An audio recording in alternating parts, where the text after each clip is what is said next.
अस्सलाम वालेकुम। जैसा कि आप सब जानते हैं कि महाराष्ट्र में असेंबली के इंतखाबात होने जा रहे हैं और औरंगाबाद के अंदर ख़ास तौर पे पिछले 10 साल से मैं और मेरी पूरी टीम लगातार जो है तो आवाम के बीच में हम लोग काम करते रहे हैं, खिदमतों को अंजाम देते रहे हैं। तो इसी का एक सिरा है कि हम लोगों ने जो है तो मजलिस इत्तेहादुल मुस्लिमीन से, बैरिस्टर अलहज असदुद्दीन ओवैसी साहब से, अकबरुद्दीन ओवैसी साहब से, इम्तियाज़ जलील साहब से ये मांग की थी कि इस बार जो है तो हमको भी जो तो एमएलए का इलेक्शन लड़ने का मौका दिया जाए। और अल्हम्दुलिल्लाह सारी चीज़ें पॉजिटिव लग रही है। आवाम के दरमियान में जो मोहब्बत आवाम से मिलती रही है उसका जो है तो उसकी मांग ये है ख़ास तौर पे नौजवानों की कि इस बार हमको मौका दिया जाए।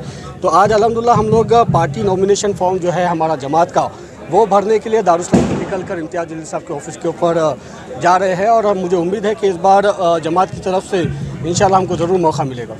सर फिर भी आप बता पाएंगे कि आजकल जो तो आपका नाम बहुत गर्दिश कर रहा है सेंटर से स्टेट, उस ख्वाहिश का इज़हार करेंगे, कहाँ से ज़्यादा लड़ने ख्वाहिश में रहे आप? बैरिस्टर असदुद्दीन ओवैसी साहब, अकबर साहब, इम्तियाज़ साहब, जहाँ से भी मौका देंगे तो इंशाल्लाह पूरी ताकत के साथ मुकाबला किया जाएगा और इलेक्शन जीतने की पूरी कोशिश की जाएगी। सर सेंटर जैसे हमें मालूम पड़ा है, सेंटर से इम्तियाज़ साहब की दावेदारी मजबूत बताई जा रही है, बचता एक हल्का फिर भाई देखिए सबसे पहली बात यह है कि इम्तियाज़ जलील साहब ने लड़ना चाहिए और उनको जो है तो ऐवान में जाना चाहिए। उनके बाद अगर किसी को मौका मिलना चाहिए तो वो मैं समझता हूँ समीर साजिद बिल्डर है। सर आपके पार्टी में और भी दावेदार है साहब, आपको लगता नहीं कि इससे घमासान हो सकता है? बिल्कुल हम तमाम दावेदार हैं, हम तमाम इच्छुक उम्मीदवार हैं, मगर जिसके कंधों के ऊपर इम्तियाज़ भाई, अकबर साहब और असद साहब हाथ रखेंगे तो उसको मौका मिलेगा।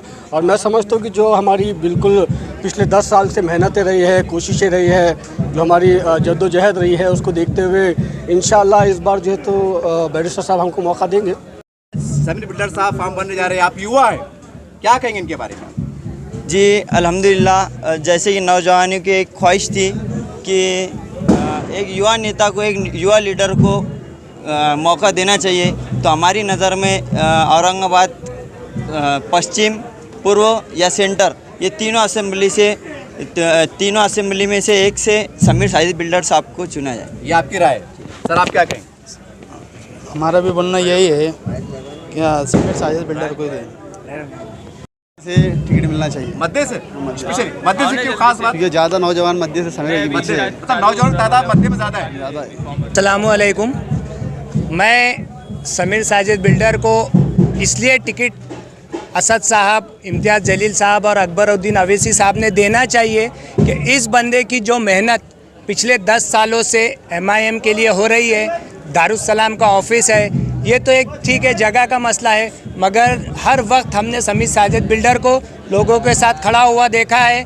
दीनी काम में भी वो आगे आने की पूरी कोशिश करते हैं। लास्ट टाइम आपने देखा जो मसला हुजूर सल्लल्लाहु अलैहि वसल्लम की शान में गुस्ताखी का हुआ था, आए कई लीडर भी आए, कई लोगों ने भी अल्हम्दुलिल्लाह इसका अपोज किया, कई लोग भी कर रहे हैं, मगर जिस तरीके से समीर साजिद बिल्डर ने जवानों को लेकर, नौजवानों को लेकर सिटी चौक में और भी पुलिस स्टेशनों में जो बेबाकी से बात कही है, बेबाकी से बात करना भी एक बहुत बड़ा हुनर होता है, और क़ानून के दायरे में रहते हुए, संविधान को नज़र में रखते हुए पुलिस प्रशासन पे भी जो है प्रेशर डाला। आप देख सकते हैं कि एक छोटा सा बाइट लास्ट वीक दिया था कि हम वेजापुर पहुंचेंगे, तो जो वहाँ की जो पुलिस थी, DSP SP ने जो है नोटिस भेजा, मतलब कहीं ना कहीं उनको भी लगता है कि ये बहुत कारकुन बंदा है, ये बहुत डेयरिंग वाला बंदा है, इसीलिए पहले का पहले ही उन्होंने डिक्लेयर कर दिया कि साहब आप यहाँ मत आइए। तो ऐसे नौजवानों की आज औरंगाबाद को नहीं बल्कि पूरी दुनिया में ऐसे नौजवान बच्चों की ज़रूरत है, और ख़ास तौर पे आज जो हालात चल रहे हैं इसमें बोलने वाले की और आगे चलने वाले की ज़रूरत है, बोल के पीछे जाने वाले की ज़रूरत नहीं है। और अल्हम्दुलिल्लाह MIM ये चीज़ करती है, और ख़ास तौर पे समीर साजिद साहब की जो टीम है वो पूरी की पूरी 24 घंटे आप आवाज़ दीजिए अल्हम्दुलिल्लाह वो खड़ी रहती है। तो इस सब चीज़ों को देखते हुए समीर साहब को टिकट देना पार्टी का फ़र्ज़ है इंशाअल्लाह ताला। अस्सलाम वालेकुम। देखिए भाई, सब नौजवानों की ख्वाहिश है कि समीर साजिद बिल्डर ने MLA का टिकट लेना चाहिए और इंशाल्लाह जीतना चाहिए, और हमारी ये ख्वाहिश है कि समीर साजिद बिल्डर को जो है तो सेंटर से टिकट मिलना चाहिए। बस हमारा ये कहना है और इंशाल्लाह समीर साजिद बिल्डर जीत के आएंगे इंशाल्लाह सेंटर से भी। अस्सलाम वालेकुम रहमतुल्लाहि व बरकातहू। समीर साजिद बिल्डर अल्हम्दुलिल्लाह कई दिनों से मेहनत करते आ रहे, तो हमारी गुजारिश है भाई आवाम से उनका साथ दीजिए। अल्लाह के फजल करम से नेक्स्ट टाइम हम उनको देखना चाहेंगे। आप देखना चाहेंगे नहीं भाई साथी, है कि नहीं है? और आए दिन अपने हुजूर सल्लल्लाहु अलैहि वसल्लम की शान में गुस्ताखी हो रही है। जो गिरी ने अपने हुजूर सल्लल्लाहु अलैहि वसल्लम की शान में गुस्ताखी की, अब तक उसको गिरफ्तार किया नहीं गया। जो रितेश राणा मस्जिद में घुसकर मारने की बात करता है, और परसों अभी हाल ही में नरसिंह राव आनंद ने अपने हुजूर सल्लल्लाहु अलैहि वसल्लम शान की गुस्ताखी की है, तो इसके खिलाफ अल्हम्दुलिल्लाह ये रैली होने के बाद में हम सिटी चौक पहुँचेंगे, है ना समीर भाई? इंशाल्लाह सबको वहाँ पहुँचना है सिटी चौक में, और उसके नाम का एक लेटर देंगे। इंशाल्लाह समीर साजिद बिल्डर गुस्ताख को अरेस्ट करेंगे। ना जाने कोई भी आ रहा है, कोई भी अपने हुजूर के सामने गुस्ताखी करके चले जा रहे नौजवान शोरे। और जो दिल्ली गेट पर जो धरना आंदोलन रखा गया, उसको तकरीबन अल्हम्दुलिल्लाह 15 दिन मुकम्मल हो चुके हैं, लेकिन नौजवान अफसोस की बात है, वहाँ जाकर देखिए नौजवान चौरों में, गलियों में, मोहल्लों में अपना वक्त बिता रहे, लेकिन वहाँ कोई आने के लिए तैयार नहीं है। और मुसलमानों को मस्जिद को तोड़ा जा रहा है, दरगाह को तोड़ा जा रहा है। हो सकता है खुदा ना खास्ता बुलडोजर कर को आपके घर पर चलेंगे, लेकिन आपका साथ देने वाला कोई नहीं रहेंगे इंशाल्लाह। तो मेरी आवाम से यही अपील है कि इंशाल्लाह समीर साजिद बिल्डर को हम नेक्स्ट टाइम देखना चाहेंगे। नारे तकबीर, नारे तकबीर, तेरा मेरा रिश्ता क्या। एक सवाल आपने सब हाथ उठा के देखना, क्योंकि ये जनता की मांग है, चर्चा है। तमाम नौजवान से खुले सवाल कर रहा हूँ। हमारे पास लोग चाहिए, इसको बुरा मानने की बात नहीं है। अगर साजिद बिल्डर साहब अगर अपक्ष लड़ लेते हैं, तो क्या आप सब साथ देंगे? हाथ उठाइए। मेरी जमात का जो फैसला है वो सराखों के ऊपर, जमात ने टिकट नहीं दी तो जिसको टिकट देंगे उसके लिए काम करेंगे। देखिए इस तरह से आज दारुस्सलाम बुड्डी लाइन औरंगाबाद से ये रैली निकलने जा रही है, फॉर्म हासिल करने के लिए कि मुझे उम्मीदवारी टिकट दी जाए। हम भी शहर में घूम रहे हैं। ये कड़वा सच है कि कई नौजवानों की राय है इनको टिकट मिलना चाहिए। टिकट देना नहीं देना यकीन तो सदर का काम होता है, लेकिन एक बात तो तय है कि औरंगाबाद के अंदर एक नौजवान में अजीब अंगड़ाई ले रही है। कोई ऐसा चेहरा देखना चाहते हैं, मुझे नहीं मालूम कौन सा चेहरा है, लेकिन आज बड़ी संख्या में आप देख सकते हैं। ये पार्टी का काम है। एक बात तो तय है कि जैसे वक्त करीब आएगा, सियासत गर्मा जाएंगी और वे कहीं ना कहीं ताकत का प्रदर्शन होगा। देखने वाली बात ये रहेगी कि आने वाले समय में टिकट किसको मिलता है, किसको नहीं मिलता है, ये देखने वाली बात रहेगी। देखते रहिए आप एच न्यूज़ चैनल। जय हिंद, जय महाराष्ट्र।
जैसे कि आप सब जानते हैं कि पिछले 10 साल से लगातार हम लोग जमात के लिए खिदमतें करते रहे।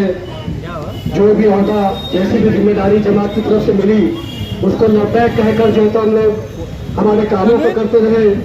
जो भी आदेश पार्टी की तरफ से आया, जो भी काम हमको जिम्मेदारी हमको दी गई, हम जिम्मेदारी को पूरी ईमानदारी से निभाने की हम लोगों ने कोशिश की है।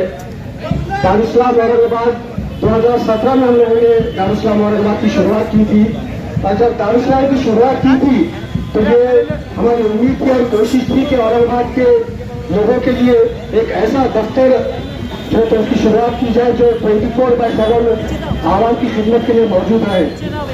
पिछले 8 साल से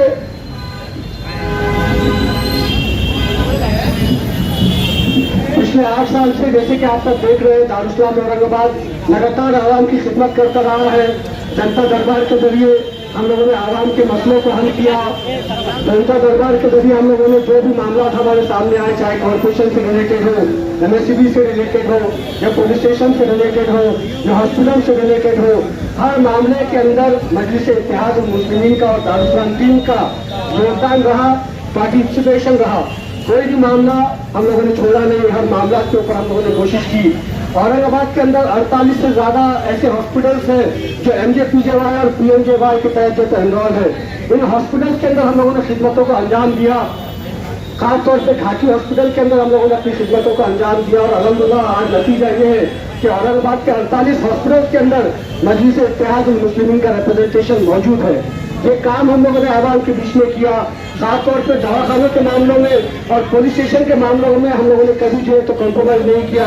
जब भी जो है तो हमारे कोई कारकुन का या शहरियान का हमको फोन आया तो हम लोग उनकी जो है तो खिदमतों के लिए वहाँ पर हाजिर रहे। मैं 2019 के अंदर भी हम लोगों ने कोशिश की थी कि हमको पार्टी जो तो मौका दे।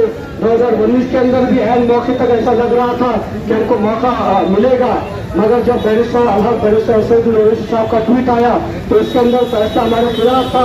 तब भी हम लोगों ने लब्बैक कहा हम लोगों ने, और जो पार्टी का आदेश था उसको जो हम लोगों ने पूरी ईमानदारी से, ईमानदारी से निभाया। मगर पिछले 5 साल से लगातार हम लोग आवाम के बीच में मौजूद है। लगातार 5 साल से हम लोगों ने खिदमतों का अंजाम दिया, आवाम के मसलों को उठाया, ना सिर्फ शहर के अंदर बल्कि पूरे जिले के अंदर और पूरे मराठवाड़ा के अंदर जब जो तो हमको आवाज़ दी गई हम लोग जो तो लब्बैक है। मैं इस बार ये उम्मीद रखता हूँ कि आवाम के जरिए जो मोहब्बत आज नौजवानों की हमारे लिए है उसको मद्देनजर रखते हुए इम्तियाज जलील साहब हमारे हक में फैसला लेंगे। चलिए यहाँ से इम्तियाज भाई को आते के बोलते हैं, इम्तियाज भाई लब्बैक बोलो, इम्तियाज भाई लब्बैक बोलो। अरे ये आवाज तो इम्तियाज भाई केबिन तक भी नहीं जाने वाली है। इम्तियाज भाई के घर तक आवाज पहुंचे ऐसी आवाज में बोलना पड़ेगा, इम्तियाज भाई इस बार मौका दो, इस बार मौका दो। 2 बार दीवार नहीं गिरी, एक बार तुम्हारे सिपाही को मौका देकर तो इम्तियाज भाई दीवार गिरा के दिखाएंगे।